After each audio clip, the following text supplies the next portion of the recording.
And record.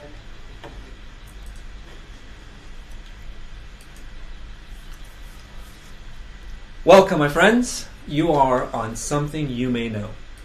Tonight, I'm going to ask you a question, and you're going to give me the answer, and I'm going to give you money. Now, the first thing you want to do is get your Twitter account ready. In that Twitter account, you're going to put it at EmilStuff, EMILSSTUFF. You're going to get ready because this question is very easy, and it's super easy to win money.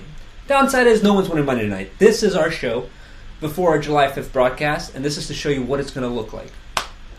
Crystal's going to ask you the question. I'm going to talk to you about something that's very important, especially right now, coming on July 4th, and that is somebody I would consider a hero if I chose to have heroes. His name is Thomas Jefferson.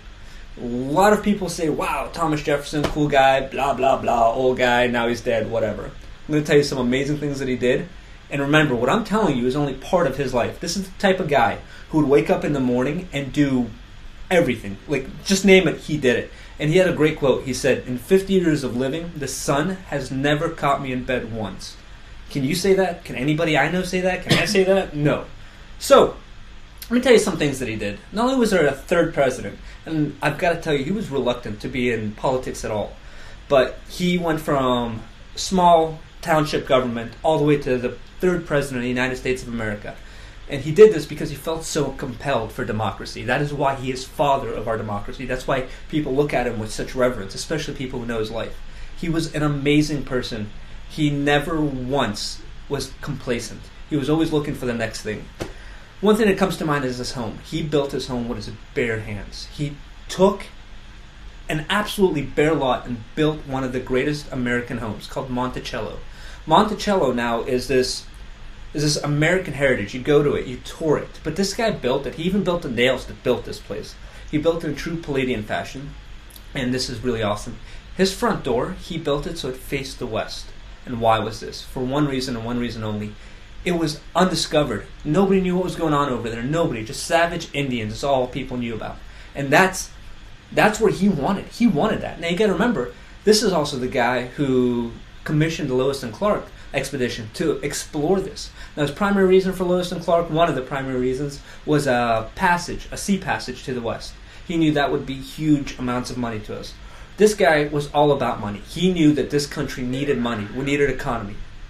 And there was only one way to build it, through industry, through shipment. This is what he did.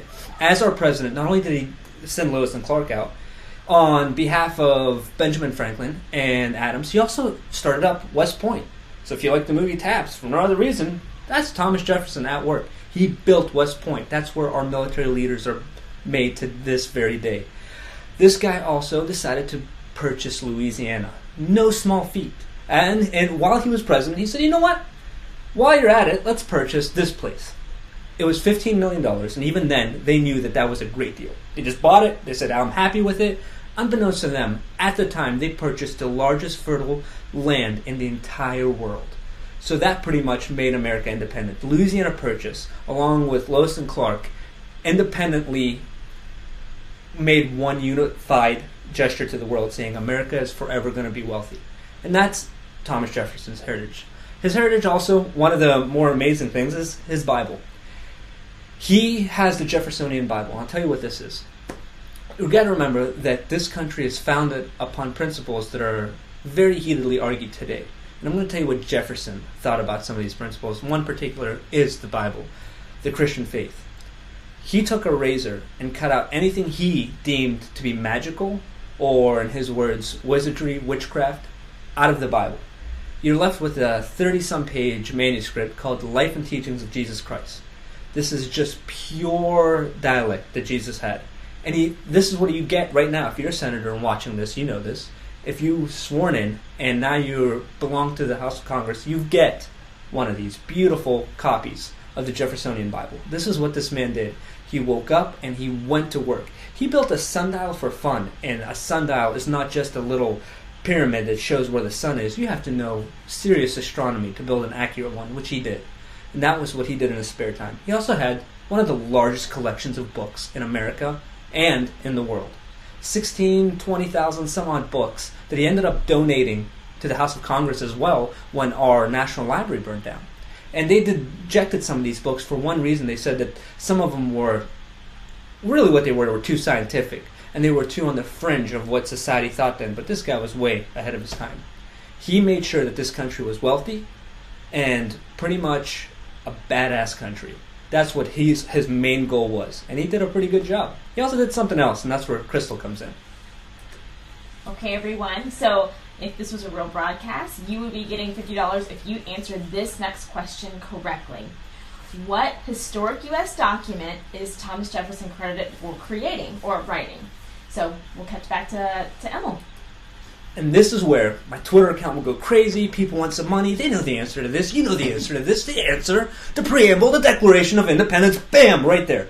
That's what he did. That's how easy it was to make $50, $100 on Friday, right? So now I would say, hey, John 3561, you win. I would send the money on to you. You would go get a bunch of steaks for your 4th of July. Woo! You would say, thank you, Emil. And I would say, you're welcome, you're welcome, you're welcome. And tomorrow, you would tune in again because this was fun, wasn't it? So, my friends, enjoy your July 4th. Think of our great Thomas Jefferson. And then I will see you July 5th with our actual live premiere. Until then, have a good one. Bye.